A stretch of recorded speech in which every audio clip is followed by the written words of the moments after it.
बच्चों, अब हम फिर एक द्विघात समीकरण का प्रश्न हल करेंगे। प्रश्न है, एक रेलगाड़ी 480 किलोमीटर की दूरी समान चाल से तय करती है। तो हम ये मान लेते हैं कि रेलगाड़ी ए से बी तक की दूरी जो कि दी हुई है 480 किलोमीटर, इसको समान चाल से तय करती है। तो मान लेते हैं, माना रेलगाड़ी की समान चाल बराबर है x किलोमीटर प्रति घंटा। रेलगाड़ी ए से बी तक 480 किलोमीटर एक समान चाल से चल रही है और वो चाल दी हुई है x किलोमीटर प्रति घंटा। और मान लिया ए से बी तक जाने में जो समय लगता है वो t है। माना रेलगाड़ी को ए से बी तक जाने में लगा समय, गाड़ी को 480 किलोमीटर चलने में लगा समय t है। तो इसलिए आपको मालूम है चाल बराबर क्या होता है, दूरी बटे समय। तो समय बराबर क्या हो जाएगा, दूरी बटे चाल। यानी आप देख सकते हैं दूरी आपकी थी 480 किलोमीटर, समय बराबर होता है दूरी बटे चाल। और यहाँ पर दूरी आपकी 480 किलोमीटर है, जबकि चाल आपने मानी है x किलोमीटर, और समय आपने सपोज किया है t। तो t बराबर हो गया 480 बटे x। ये पहली समीकरण बन गई। हमने मान लिया एक रेलगाड़ी बिंदु ए से बिंदु बी तक 480 किलोमीटर एक समान चाल x किलोमीटर प्रति घंटे की रफ्तार से चलती है, जिसको पूरा करने में रेलगाड़ी t समय लेती है। तो आपको मालूम है समय बराबर होता है दूरी बटे चाल। दूरी ट्रेन ने कवर की है 480, चाल ट्रेन की एक समान है वो है x, और समय उसने t लिया है, तो t बराबर हो गया 480 बटे x। इसको एक समीकरण मान लिया। फिर कह रहे हैं यदि उसकी चाल 8 किलोमीटर प्रति घंटा कम कर देते हैं, यदि चाल घटाएंगे तो दूरी को तय करने में अधिक समय लगेगा। और कितना अधिक समय लगेगा, 3 घंटा अधिक समय लगेगा। तो अब की सेकंड प्रश्न अनुसार समय जो है आपका वो दूरी बटे चाल से हम देख सकते हैं, दूरी बटे चाल से दूरी आपकी उतनी ही है, लेकिन जो चाल है वो घट गई है, यानी x माइनस 8 हो गई है। और समय जो है वो आपका यहाँ पर बढ़ जाएगा, वो हो जाएगा t प्लस 3 बराबर 480 बटे x माइनस 8। ये दूसरी समीकरण बन गई। आपको मालूम है दूसरी शर्त में इन्होंने कहा था कि यदि हम चाल को 8 किलोमीटर प्रति घंटा कम कर देते हैं तो उसी दूरी को तय करने में 3 घंटे अधिक समय लेती है। तो समय बराबर दूरी बटे चाल होता है, दूरी बदली नहीं है, दूरी उतनी रखी गई है जो कि 480 है। चाल को कम कर दिया गया है, तो चाल पहले x किलोमीटर प्रति घंटा की रफ्तार से चल रही थी ट्रेन, अब चाल उसकी कम हो गई 8 किलोमीटर प्रति घंटा, तो उसको x माइनस 8 लिखा गया है।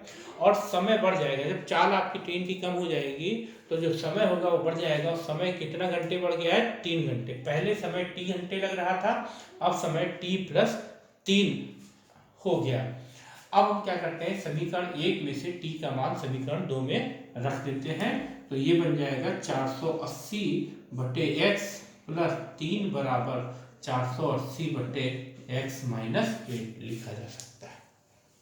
समीकरण 1 से t का मान समीकरण 2 में रखने पर ये 480 बटे x को हम राइट हैंड साइड ले जाएंगे, तो ये माइनस का हो जाएगा, तो ये हो जाएगा 480 बटे x माइनस 8 माइनस 480 बटे x, इसको लिख सकते हैं। आप देख सकते हैं राइट हैंड साइड में दोनों में जो हर है x माइनस 8 और दूसरे में हर कितना है x, तो इसका एलसीएम जो है वो आ जाएगा x माइनस 8 गुणे में x। अब आप देख सकते हैं इस x से x माइनस 8 को जब x माइनस 8 से भाग देंगे तो x माइनस 8 कैंसिल हो जाएगा, ये x बचेगा, x का गुणा 480 से होगा, तो यहाँ 480 x आ जाएगा माइनस। इसी तरीके से x माइनस 8 गुणे x को जब x से भाग देंगे x कैंसिल हो जाएगा, और x माइनस 8 का गुणा 480 से करेंगे तो 480 गुणे x माइनस 8 आ जाएगा। आप देख सकते हैं कि यदि हम 3 बराबर इसको ले सकते हैं, इन दोनों में से आप देख सकते हैं 480 कॉमन मिल जाएगा, तो 480 को कॉमन लेंगे तो यहाँ x बचेगा और माइनस में फिर ब्रैकेट लगा के x माइनस 8 बच रहा है और बट्टे में ये आपका आ जाएगा s को 1 से गुणा करेंगे तो ये x स्क्वायर हो जाएगा, फिर माइनस निकलेगा s का 8 से गुणा होगा तो ये 8x आ जाएगा। अब ये बड़े ब्रैकेट में ब्रैकेट को खोलेंगे तो चूंकि ब्रैकेट के बाहर आपका माइनस है तो अंदर के चिन्ह बदल जाएंगे, x माइनस एक्स प्लस 8 हो जाएगा और बट्टे में एक्स स्क्वायर माइनस 8x हो जाएगा बराबर 3। यहाँ से आप देख सकते हैं ये प्लस का x और माइनस का x कैंसिल हो जाएंगे। अब यहाँ पर आ जाएगा 3, इसको 3/1 लिख सकते हैं, क्रॉस मल्टीप्लाई करते हैं तो 3 का गुणा एक्स स्क्वायर माइनस 8x से होगा, तो एक्स स्क्वायर से जब 3 का गुणा होगा तो 3x स्क्वायर आएगा और माइनस 3 का गुणा 8 से होगा तो 3 और 8 24x आ जाएगा। इसी तरीके से आप देख सकते हैं इधर 480 का गुणा होगा 8 से। हम चाहें तो पूरी समीकरण को 3 से भाग दे दें, 3 से भाग देने पर हमारी ये समीकरण सरल हो जाएगी, तो ये हो जाएगा 3x स्क्वायर बटे 3 माइनस 24/3 बराबर 480 गुणे 8/3। तो आप देख सकते हैं अंश और हर दोनों में 3 है, ये कट जाएगा। यहाँ से 3 का पढ़ा 8 पर पढ़ेंगे, 3 और 8 24 हो जाएगा और 3 से 48 कैंसिल होगा तो 16 की 48 यानी 160 गुणे 8 हो जाएगा। तो 16 का गुणा 8 से करेंगे 16 8 128 और यह आ गया 1280 एक्स स्क्वायर माइनस 8 है। अब 1280 को आप लेफ्ट हैंड साइड में लाएंगे तो इसका चिन्ह बदल जाएगा, ये लेफ्ट हैंड साइड में आएगा तो माइनस का हो जाएगा, तो x square minus 8x minus 1280 बराबर 0।